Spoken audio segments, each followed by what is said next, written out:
Hello friends, இன்றைக்கி காலையில் ஒரு டிஃபன் ஹெல்த்தியான டிஃபன் தான் பார்க்க போகிறேன். என்னென்னா குதிரைவாளி வச்சு தான் செய்ய போகிறேன். உப்புமா செய்ய போகிறேன் சூப்பராக. அதுதான் உங்களுக்கு ஹெல்த்தியாகவும் இருக்கும், எல்லாருக்கும் சின்ன பிள்ளைங்களுக்கு ஹெல்த்தி, பெரியவங்களுக்கு இருக்கும், எல்லாத்தையும் ஹெல்த்தி.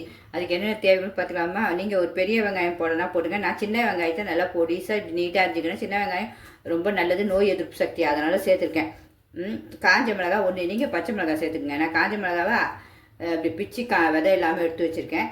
பீன்ஸு கொஞ்சோண்டு சும்மா ஒரு 2 பீன்ஸ் எடுத்து வச்சுருக்கேன். 2 கேரட்டு, பச்சை பட்டாணி, பச்சை பட்டாணி இயற்கையாக கிடைச்சா போட்டுக்கோங்க. எனக்கு கிடைக்கல, அதனால் ஊற வச்சு வச்சுருக்கேன் பச்சை பட்டாணி ஒரு கொஞ்சம். அப்புறம் குடமிளகா, ஒரு அரை தக்காளி, கொத்தமல்லி, கருவேப்பிலை. உங்களுக்கு எந்த காய்கறி வேணாலும் போட்டுக்கலாம். நீங்கள் உங்களுக்கு விருப்பப்பட்ட காய்கறி போட்டுக்குங்க. அப்புறம் இதை நம்ம ஒரு குதிரைவாளி ஒரு 4 வாட்டி நல்லா கழுவிட்டு ஒரு 20 நிமிஷம் ஊற வச்சிடணும். இப்போ அதையும் உங்களுக்கு நான் காட்டுறேன். அப்படியே குதிரைவாளியை கழுவிட்டேன், நல்லா அழுக்கு இருக்கும். 4 வாட்டி நல்லா கழுவிட்டு ஒரு 20 நிமிஷம் அப்படியே ஊற வச்சுட்டு தண்ணியை வடித்து வச்சுருக்கேன். இனிமேல் நம்ம உப்புமா செஞ்சிட வேண்டியதான். நீங்கள் பெரிய வெங்காயத்தோட எல்லாருமே கொஞ்சம் சின்ன வெங்காயம் நல்லா பெரிய சின்ன வெங்காயமாக இருக்கும். நான் பார்த்து தான் ஊர்லேருந்து தான் வாங்கிட்டு வருவோம். அதனால் நான் உங்களுக்கு சின்ன வெங்காயம் எல்லாருமே சின்ன வெங்காயமாக யூஸ் பண்ணுங்க, உடம்புக்கு நல்லது. பார்த்தீங்களா? பிடிச்சிருந்தா கண்டிப்பாக ஒரு லைக் பண்ணுங்கள். இப்போ கடாய் வச்சாச்சு, ஸ்டவ் பற்ற வச்சாச்சு. கொஞ்சோண்டு எண்ணெய் ஊற்றுறேன். நீங்கள் எவ்வளோ வேணாலும் எண்ணெய் ஊற்றுக்கலாம். உங்களுக்கு லாஸ்ட்டில் இறக்கும்போது நெய் கூட ஊற்றிக்கங்க, சின்ன குழந்தைங்களுக்கு கொடுக்குறது. நான் இவ்வளோ தான் எண்ணெய் ஊற்ற போகிறேன். மீதி தண்ணி ஊற்றி தான் வதக்க போகிறேன். உங்களுக்கு தான் தெரியல, நான் சமையலுக்கு ரொம்ப எண்ணெயே சேர்க்க மாட்டேன்னு. அதனால் எண்ணெய் சும்மா பேருக்கு தான் ஊற்றிருக்கேன். இன்னும் கடுகு போட்டு, உங்களுக்கு கடுகு, உளுந்து, கடலைப்பருப்பு எதுனாலும் போட்டுங்க. நான் வெறும் கடுகு தான் போடுறீங்களா, பல்லில் தட்டுப்படும் ரொம்ப, அதனால் நான் போடலை. நீங்கள் உளுந்து நான் கடலைப்பருப்புனா கூட உங்களுக்கு 2 நான் போட்டு காட்டுறேன். இன்றைக்கி உளுந்தும் போட்டு காட்டுறேன். வேற இல்லை, எல்லாமே பொரியட்டும். நல்லா பொரியுது. இனிமேல் நம்ம வெங்காயம் நான் எல்லாம் தண்ணி தெளிச்சிடுவேன். எல்லா காய்கறியுமே நீங்கள் போட்டுருங்க வதங்கிறதுக்கு ஒன்று அப்படியே எல்லாம் ஒன்று போல் வதங்கிடும். உப்புமா செய்கிற மாதிரி தான் உங்களுக்கு. நமக்கு எல்லாருக்குமே உப்புமா செய்ய கண்டிப்பாக தெரியும். தெரியாத ஒரு சில பிஸ்னஸ் பிள்ளைங்களுக்காக தான் மெயின் இதை போடுறதே. எல்லாருக்குமே தெரியும் எல்லா சமையலும். இது கொஞ்சம் வேகத்துக்கு லைட்டாக உப்பு போட்டுக்கலாம். தண்ணி இப்போ எண்ணெய் சுத்தமாக இருக்காது எந்தில். நம்ம இப்படி அழகாக சாப்பிடுவோம், நமக்கே ஒரு ஹெல்த்தி ஆகிடும். உப்பும் கம்மியாக தான் போடுறேன். உங்களுக்கு உப்பு எவ்வளோ தேவையோ போட்டுங்க. ஸ்லோவில் தான் வச்சுருக்கேன். நீங்கள் எண்ணெய் ஊற்றி நல்லா வதக்குங்க. நான் கொஞ்சம் தண்ணி தெளிச்சிட்டேன், எனக்கு கொஞ்சம் வேகணும். பார்த்தீங்களா? அவ்வளோதான், இதை தெளிச்சிட்டேன். இன்னுமே அப்படி ஒரு பெட்டி கட்டிட்டு மூடி வச்சிட போகிறேன். எண்ணெய் இல்லாதனால இப்படி செய்கிறேன், ஆனால் செம்ம டேஸ்ட்டாக இருக்கும்.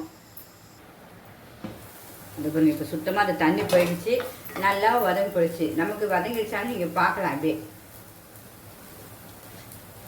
எல்லாமே அப்போ சுடுது, எல்லாமே நல்லா உடையுது. பாருங்க, கேரட்டை கூட காட்டுறோம் உங்களுக்கு. எல்லாமே வெந்துடும். ஏன்னா எல்லாம் பொடிசாக அறிகிறோம். பார்த்தீங்களா? கேரட் எல்லாருமே வெந்துடும், வேறு ஒன்றும் இல்லை. இனிமேல் நம்ம நம்ம எந்த கப்பால் எடுத்தோமோ அந்த கப்புக்கு, இந்த கப்புக்கு 1க்கு 1.5 உங்களுக்கு நல்லா கட்டியாக வேணாம். ஒரு தாராளமாக கொஞ்சம் வேணும்னா, ஏன்னா கொஞ்சம் கட்டி ஆகும் அது செஞ்சு முடிச்சோன்னே. வேணுன்னா 2 கப்பு உங்களுக்கு. மெயின் 1.5 கப் செஞ்சிங்கன்னா கரெக்டாக பக்குவமாக செஞ்சால் சூப்பராக வந்துடும். சிம்மில் வச்சு உங்களுக்கு அதே குக்கரில் செஞ்சாலும் ஒரு விசில் வச்சு ஆஃப் பண்ணுங்க, சூப்பராக வந்துடும் குக்கரில்.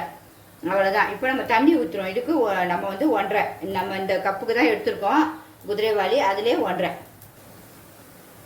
இந்த கேசரி போடுற அதெல்லாம் போடவே மாட்டேன், அழகுக்குன்ட்டுலாம். நமக்கு தேவைன்னா இந்த கேசரிக்காக 1 அரை எண்ணெய் நம்ம ஊற வச்சுருக்கோம். அரை போதும், கரெக்டாக இருந்து அழுதாக ஊற்றுங்க. அவ்வளோதான். இது கொதிக்கட்டும். நமக்கு மஞ்சத்தூள் மட்டும் கொஞ்சோண்டு போட்டுக்கலாம். அது கிருமி நாசி. பார்த்தீங்களா?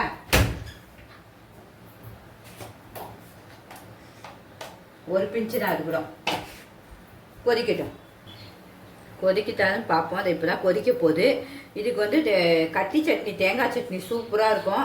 அப்புறம் காஞ்ச மிளகாய் சட்னி உடச்சக்கடை போட்டு வைப்போம், அதுவும் சூப்பராக இருக்கும். இன்றைக்கி நான் அதுவும் 2மே செய்ய போகிறேன் இதுக்கு. ஏன்னா எது வேணாலும் சரி, எங்கள் ஹஸ்பண்ட் காஞ்ச மிளகாய் சட்னி எடுத்துப்பாங்க, விதை இல்லாது.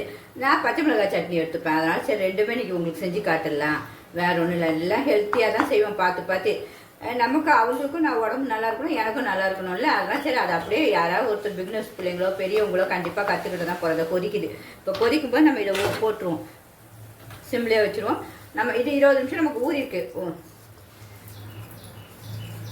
ரொம்ப ஹெல்த்து காலையிலேக்கே நமக்கு. இதெல்லாம் எல்லாம் முன்னாடி சாப்பிட்டாது தான் இப்போ நம்ம ஹெல்த்திக்கு கொண்டு வரோம். வேற ஒன்றும் இல்லை. நம்ம நடுவில் கொஞ்சம் அப்படியே போயிட்டோம், இப்போ மறுபடியும் கொண்டு வரது. இப்போ அழகாக ஆகிடுச்சா?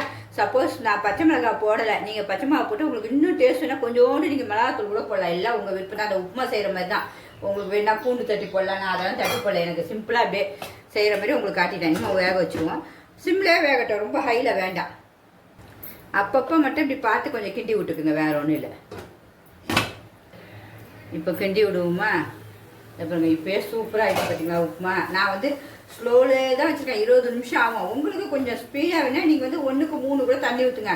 நான் 1.5 தான் ஊற்றிருக்கேன், ரொம்ப சிம்மில் வச்சுருக்கேன், வச்சு பொறுமையாக வச்சுருக்கேன். அதுக்குள்ளேயே போய் ஒரு வேலை பண்ணிட்டு வந்தேன். என்னென்னா இன்றைக்கி நேற்று பூ நம்ம பறிக்கவே இல்லை. சரி, அந்த பூவையும் போய் கார்டன் பறிச்சுட்டு வரும்னு போயிருக்கேன். அதையும் பாருங்கள், எல்லாமே விரிஞ்சிச்சு. பிச்சு பூவும் விரிஞ்சிருச்சு, மல்லிப்பூவும் விரிஞ்சிருச்சு. ஏன்னா நேற்று பறிக்கவே இல்லையா, எல்லாம் விரிஞ்சிச்சு. சரி, இன்னைக்கு கார்டனில் ஒன்றுமே இல்லைன்ட்டு வேக வச்சுட்டு அப்படியே ஓடி போனேன்.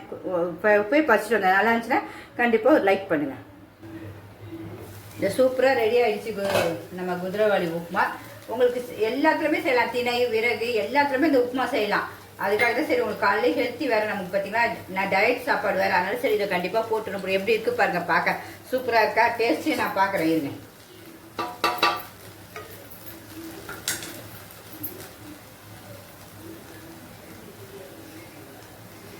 டேஸ்ட் எடுத்திருக்கேன், உண்மையிலே செம்ம டேஸ்ட்டுங்க.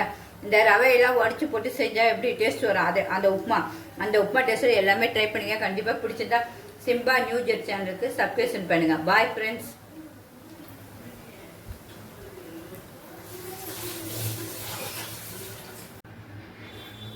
நம்மளுடைய குதிரைவாலி உப்புமா எவ்வளோ பொழுன்னு ரெடி ஆகிடுச்சு பாருங்க, சூப்பராக. அதுக்கு தேங்காய் சட்னியும் வச்சுருக்கேன், காஞ்ச மிளகாய் சட்னியும் வச்சுருக்கேன். ரெண்டுமே சும்மா டாப்பாக இருக்கும்.